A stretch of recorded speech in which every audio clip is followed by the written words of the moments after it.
La 11e saison de The Voice sera bientôt lancée sur TF1. Si le quatuor de coach, Amel Bent, Marc Lavoine, Florent Pagny, Vianney, reste inchangé par rapport à l'édition précédente, plusieurs changements et nouveautés seront au rendez-vous.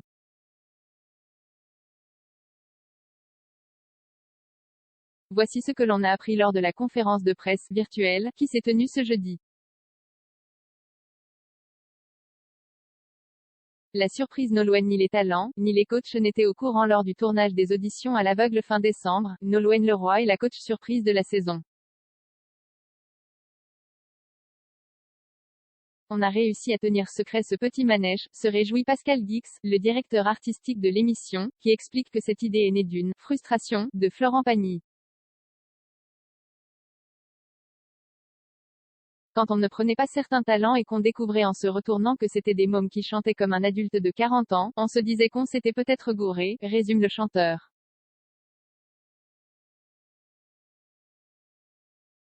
Les coachs écoutent 120 talents aux auditions à l'aveugle et n'en gardent que 14.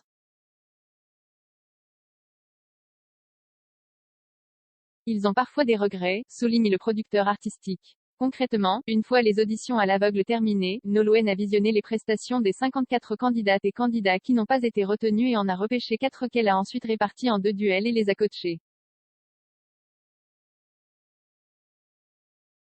Lors de l'enregistrement des battles, qui a commencé mercredi, la chanteuse a désigné les 2 gagnants de ces 2 battles.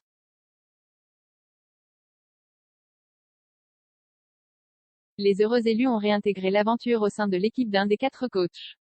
C'était beaucoup d'émotions, témoigne Amel Bent.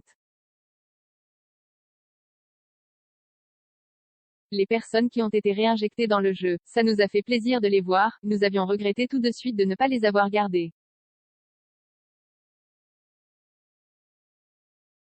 Ce principe du 5e coach a existé sous d'autres formes, notamment sur le digital, dans des versions étrangères de The Voice, mais on l'a vraiment adapté car ce n'est pas une compétition parallèle, mais intégrée à la saison diffusée à la télé, a précisé Pascal Guix. Les KO définitivement KO lors des dernières saisons, l'étape des KO suivait celle des battles.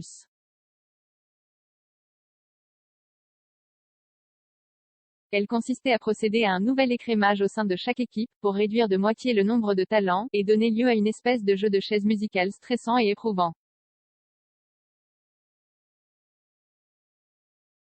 D'ailleurs chaque coach adaptait les règles à sa manière et c'était, selon nous, l'un des points faibles de la saison 10.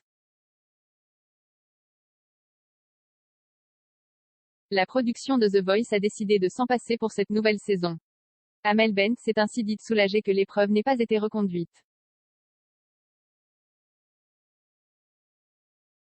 Cela veut dire que dès qu'on a fini les battles, nous ne décidons plus de rien, si ce n'est des talents qui vont s'affronter lors des cross battles.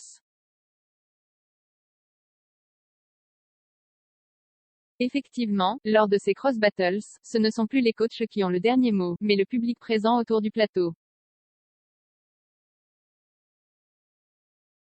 Les Super Cross Battles lors de la précédente saison, l'épreuve des Cross Battles a été introduite avec succès. Une émission entière était consacrée à ces duels entre talents des différentes équipes.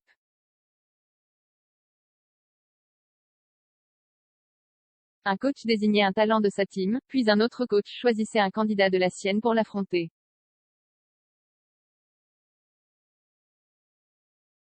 La centaine de spectateurs et spectatrices présentes les départageaient en votant via un boîtier. Le gagnant de chaque duel poursuivait sa route dans le télécrochet, l'autre était éliminé.